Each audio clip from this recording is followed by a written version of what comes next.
আমার নাম মানিকা। আমার রূপ ছিল চোখে পড়ার মতো, কিন্তু বিয়ের পর থেকে এক অদ্ভুত ঘটনার সম্মুখীন হই আমি। আমার শ্বশুরমশাই প্রতিদিন রাতে কোনো না কোনো অজুহাতে আমার ঘরে আসতেন আমার সেবা যত্ন নেওয়ার জন্য। আমার জীবনের এই সত্য কাহিনী শুনলে আপনারাও হয়তো অবাক হবেন। আমার সাথে বিরাট প্রতারণা করা হয়েছিল।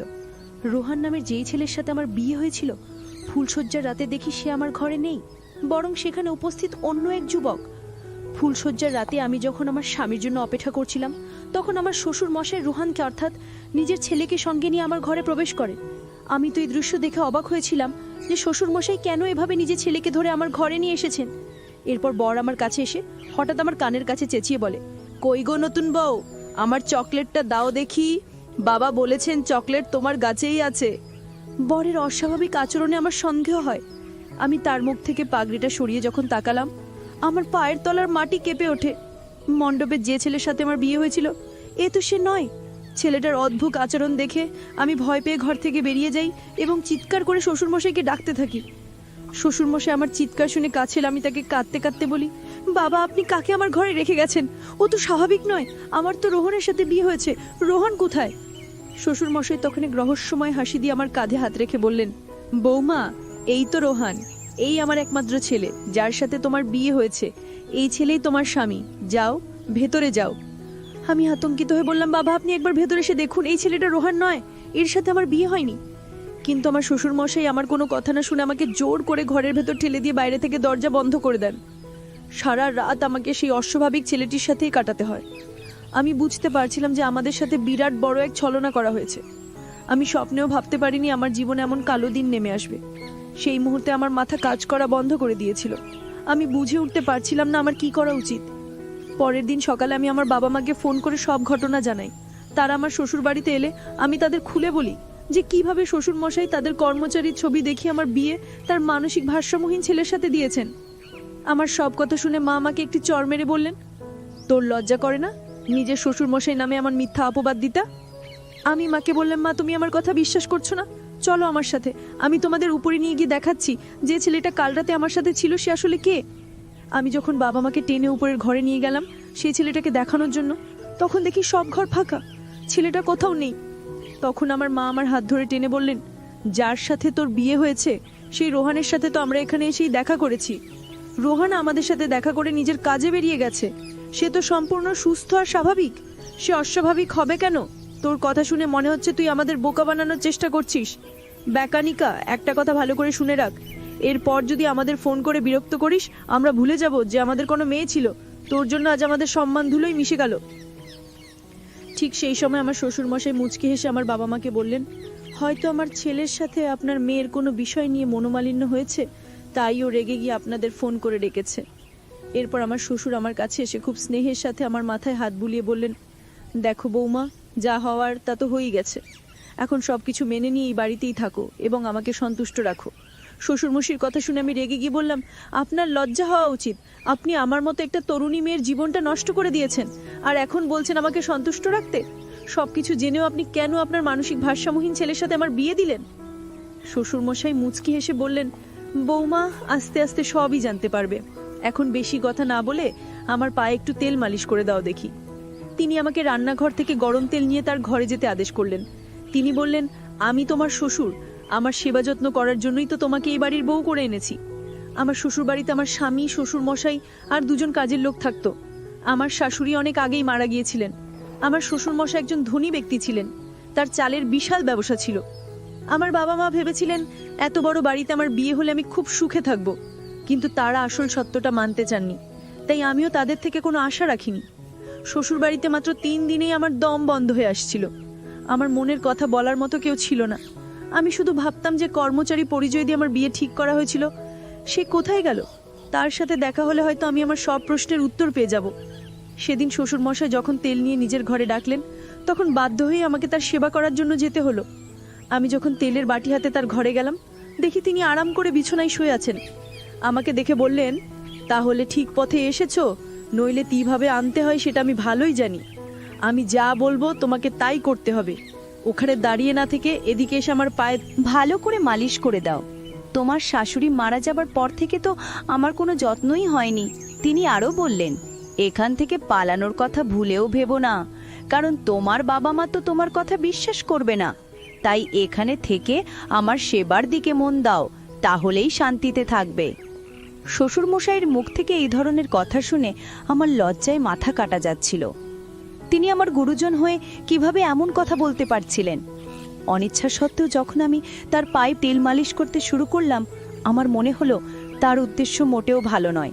আমি ভয় পেয়ে শ্বশুরের ঘর থেকে বেরিয়ে নিজের ঘরে এসে দরজা বন্ধ করে দিলাম এবং কান্নায় ভেঙে পড়লাম। আমার আর বুঝতে বাকি ছিল না যে শ্বশুরমশাইয়ের উদ্দেশ্য আসলেই ভালো নয়। এরপর থেকে তিনি যখন তখন আমার ঘরে এসে তার সেবা করার জন্য বলতেন।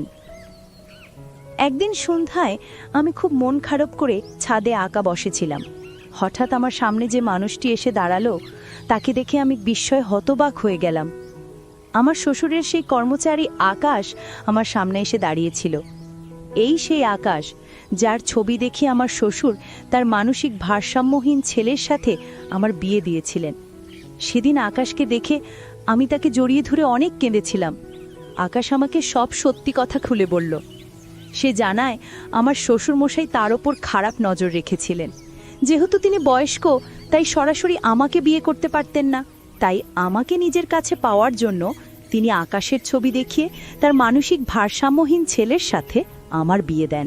আমার প্রথম দিন থেকেই শ্বশুরমশাইকে নিয়ে সন্দেহ হচ্ছিল, কারণ তার তাকানোর ভঙ্গি আমার ভালো লাগতো না। কিন্তু তিনি যে এতটা নিচে নামতে পারেন তা আমি কল্পনাও করতে পারিনি। আমি আর আকাশ যখন ছাদে লুকিয়ে কথা বলছিলাম, ঠিক তখনই আমার শ্বশুরমশাই আমাকে খুঁজতে খুঁজতে সেখানে এসে হাজির হলেন। আমাদের দুজনকে একসাথে দেখে তিনি আকাশকে পুলিশের হাতে তুলে দেওয়ার হুমকি দিলেন এবং আমাকে বললেন, চি বৌমা, তুমি আমার বাড়ির বউ হয়ে অন্য একটা ছেলের সাথে ছাদে লুকিয়ে প্রেম করছো? তোমার কি এর সাথে কোনো অবৈধ সম্পর্ক আছে? শ্বশুরমশাই সব কিছু জেনেও আমার উপরে দোষ চাপানোর চেষ্টা করছিলেন। সেই সময় আকাশ আমার পক্ষ নিয়ে দাঁড়ালো এবং এমন এক সত্য প্রকাশ করলো যা শুনে আমার পায়ের তলার মাটি সরে গেল। আকাশ জানায় যে বিয়ের মণ্ডপে আসলে আমার বিয়ে রোহনের সাথে হয়নি, হয়েছিল তার নিজের সাথেই। কারণ রোহন মানসিক ভারসাম্যহীন হওয়ায় সে বিয়ের নিয়মকানুন কিছুই বুঝত না। তাকে মণ্ডপে বসালে সত্যিটা সবার সামনে চলে আসতো এবং বিয়েটা ভেঙে যেত। তাই শ্বশুরমশাই চালাকি করে তার কর্মচারী আকাশকেই বরের আসনে বসিয়ে আমার সাথে বিয়ে দিয়েছিলেন। বিয়ে হয়ে যাবার পর মুখ বন্ধ রাখার জন্য শ্বশুরমশাই আকাশকে 5 লক্ষ টাকা দিয়েছিলেন। আকাশ খুব গরিব ঘরের ছেলে হওয়ায় পরিবারের কথা ভেবে টাকাটা নিয়ে নিয়েছিল। কিন্তু পরে সে নিজের ভুল বুঝতে পারে যে টাকার জন্য সে আমার জীবনটা নষ্ট করেছে। তাই সে অনুতপ্ত হয়ে আমাকে সব সত্যি কথা বলতে এসেছিল। শ্বশুরমশাই এই পুরো পরিকল্পনাটি করেছিলেন শুধুমাত্র তার নিজের নোংরা উদ্দেশ্য পূরণ করার জন্য। তার ছেলে যেহেতু ভারসাম্যহীন ছিল, সেই সুযোগকে কাজে লাগিয়ে তিনি আমাকে বাড়ির বউ করে এনেছিলেন, যাতে তিনি আমার সাথে তার খারাপ ইচ্ছাগুলো পূরণ করতে পারেন। সব সত্যি জানার পর আমি শ্বশুরের সামনেই আকাশকে বললাম, সবার সামনে আগুনের সাক্ষী রেখে যখন তোমার সাথেই আমার বিয়ে হয়েছে, তাহলে তুমি কি আমাকে স্ত্রীর মর্যাদা দেবে? তুমি কি আমাকে তোমার বাড়ি নিয়ে যাবে? তখন আকাশ আমার সামনে হাত জোর করে বলল, ম্যাডাম, আমি খুব গরিব মানুষ। আপনি কি আমার মতো গরিবের সাথে সারা জীবন কাটাতে পারবেন? আমি আকাশকে বললাম, গরিব হলেও তুমি একজন সৎ মানুষ। তুমি আমার কষ্টটা বুঝতে পেরে আমাকে সাহায্য করতে এসেছো, এটাই তোমার সততার সবচেয়ে বড় প্রমাণ। আমার টাকা পয়সার কোনো লোভ নেই। আমি তোমার সততাকেই নিজের স্বামী হিসাবে গ্রহণ করলাম। আমাদের কথা শুনে শ্বশুরমশাই আকাশের সামনেই আমার হাতটা শক্ত করে ধরে বললেন, এই মেয়ে, তোর কি মাথা খারাপ হয়ে গেছে? আমার এত বড় বাড়ি ছেলে তুই এই কাজের লোকটার সাথে থাকতে চাইছিস? বেশি বাড়াবাড়ি করলে আমি পুলিশ ডাকবো আর তোর বাবা মাকেও ডাকবো। সেই মুহূর্তে আমি শ্বশুরমশাইয়ের হাত ছাড়িয়ে নিয়ে আকাশের হাত ধরে বললাম, আপনার যাকে খুশি ডাকুন। আমার বাবা মা যখন আমার কথা বিশ্বাস না করে আমাকে একা ফেলে গেছেন, তখন তাদের আশা বা না আশায় আমার কিচ্ছু যায় আসে না। আমার বিয়ে যার সাথে হয়েছে, আমি তার সাথেই আমার শ্বশুর বাড়ি যাব। আর আপনি যদি আমাদের বাধা দেওয়ার চেষ্টা করেন, তাহলে আমি আর আমার স্বামী মিলে আপনার নামে পুলিশি অভিযোগ জানাবো। সেদিন আমার প্রাক্তন শ্বশুরমশাই আমাকে আটকানোর অনেক চেষ্টা করেছিলেন, কিন্তু আমি তার কোনো কথা শুনিনি। বরের সাথে চলে আসার আগে আমি তাকে বলেছিলাম, আপনি যে আমার সাথে প্রতারণা করেছেন সেটা হয়তো আমি সহ্য করে নিতাম, কিন্তু আপনি যে এতটা নিচু মানসিকতার মানুষ তা আমি ভাবতেও পারিনি। শুধুমাত্র নিজের ইচ্ছা পূরণের জন্য আপনি নিজের মানসিক ভারসাম্যহীন ছেলের জীবনকে ঢাল বানিয়ে আমাকে মিথ্যে অভিনয়ের মাধ্যমেই বাড়িতে এনেছিলেন। আমি চাইলে এক্ষুনি আপনার নামে পুলিশে নালিশ করতে পারি, কিন্তু শুধু আপনার ছেলে রোহনের মুখের দিকে তাকিয়ে আমি আপনাকে ছেড়ে দিচ্ছি। কারণ আপনাকে জেলে পাঠানো হলে আপনার ছেলেটা একা হয়ে যাবে। কিন্তু মনে রাখবেন, যদি আপনি ভবিষ্যতে আমাকে বা আমার স্বামীকে বিরক্ত করার চেষ্টা করেন, তাহলে পুলিশের কাছে যেতে আমি এক মুহূর্ত দ্বিধা করব না। তিনি এতটাই নির্লজ্জ ছিলেন যে যাবার আগে আমার স্বামীর কাছ থেকে সেই 5 লক্ষ টাকাও ফেরত নিয়েছিলেন। এরপর আমি আমার স্বামীর সাথে তার বাড়িতে চলে আসি। কিছুদিন পর আমার বাবা মাও আকাশের বাড়িতে, অর্থাৎ আমার নতুন শ্বশুর বাড়িতে হাজির হয়েছিলেন। সেদিন তারা নিজেদের ভুলের জন্য আমার কাছে ক্ষমা চেয়েছিলেন এবং আমাকে তাদের সাথে বাড়ি ফিরে যেতে বলেছিলেন। কিন্তু আমি তাদের সাথে যাইনি, কারণ আকাশের সাথেই আমার বিয়ে হয়েছিল এবং তার সাথেই আমার সংসার। আমি এখন আমার স্বামীর সাথে অনেক ভালো আছি। আমার স্বামী গরিব হতে পারে, কিন্তু তার মনটা অনেক বড়। সে আমাকে খুব ভালোবাসে এবং সুখে রেখেছে। এই পৃথিবীতে যে কত বিচিত্র ধরনের মানুষ আছে তা বোঝা সত্যিই খুব কঠিন। আমি কখনো স্বপ্নেও ভাবিনি যে আমার সাথে এমন কিছু হতে পারে। ছোটবেলা থেকে আমার স্বপ্ন ছিল এক ধনী পরিবারে বিয়ে করা, কিন্তু সেই ধনী পরিবারে বিয়ে করার পরিণতি যে এতটা ভয়াবহ হতে পারে তা আমার কল্পনার বাইরে ছিল। যাই হোক, আমি এখন একজন সাধারণ মানুষের স্ত্রী হয়েও অনেক শান্তিতে সুখে আছি।